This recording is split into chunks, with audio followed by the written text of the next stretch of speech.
প্রতিদিনের ব্যস্ততা, কোলাহল আর ধুলোবালির ক্লান্ত শহর থেকে যদি একটু নিঃশ্বাস নিতে চান, তাহলে চলুন হারিয়ে যাই এক শান্ত স্বপ্নময় ভ্রমণে। আজ আমি আপনাদের নিয়ে চলে এসেছি এমন এক জাদুকরী ঠিকানায়, যেখানে প্রকৃতি নিজেই আপনাকে গল্প শোনাবে।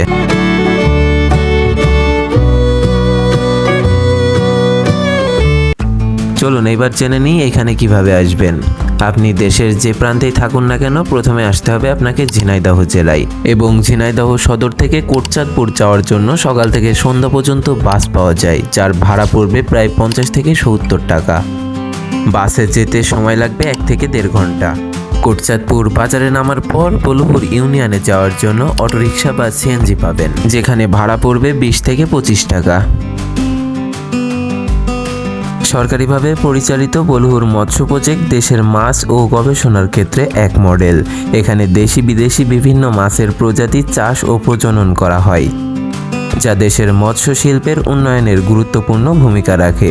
এই প্রকল্প শুধু মাছ উৎপাদন নয়, বরং মৎস্য সংরক্ষণ, গবেষণা এবং পরিবেশ সংরক্ষণের ক্ষেত্রেও কাজ করে যাচ্ছে। বলুহুর মৎস্য প্রজেক্টের সবচেয়ে জনপ্রিয় আকর্ষণ হলো এর বিশাল বাওর।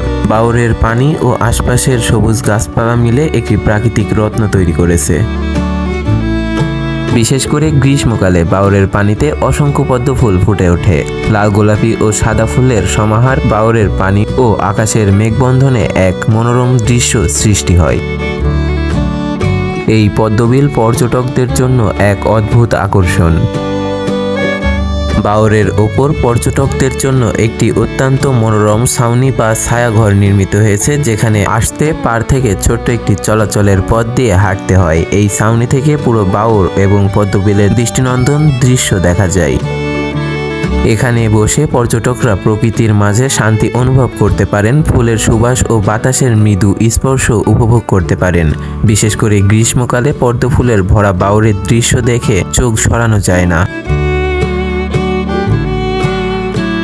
ছাউনিটি পর্যটকদের জন্য নিরাপদ ও পরিচ্ছন্ন, তাই বাচ্চা বৃদ্ধ সবাই এখানে আরাম করে বসে প্রকৃতির সৌন্দর্য উপভোগ করতে পারেন। বর্ষা শেষে যখন বৃষ্টি থেমে যায়, তখন বলুহুর মৎস্য প্রজেক্টের বিশাল বাওর আশপাশের প্রকৃতি যেন নতুন করে জেগে ওঠে। বৃষ্টির ঝড়পারে ভেজা মাটি থেকে ওঠা শিশির ও ঘাসের গন্ধ বাতাসে মিশে থাকে, আর চারপাশে ঘেরা গাছপালা দেখে মনে হয় এরা যেন প্রকৃতির এক নতুন ক্যানভাস আঁকছে। বাওরের সামনে সারি সারি সাজানো নৌকাগুলো প্রকৃতির চোখ ধাঁধানো দৃশ্য তৈরি করে।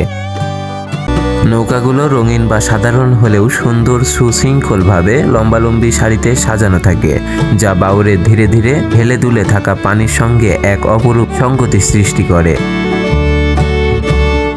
এই নৌকাগুলোতে চড়েই পর্যটকরা নৌকা ভ্রমণের মজা নিতে পারেন, আর নৌকার সঙ্গেই নৈসর্গিক সৌন্দর্য মিলিয়ে এক অনবদ্য পরিবেশের জন্ম হয়।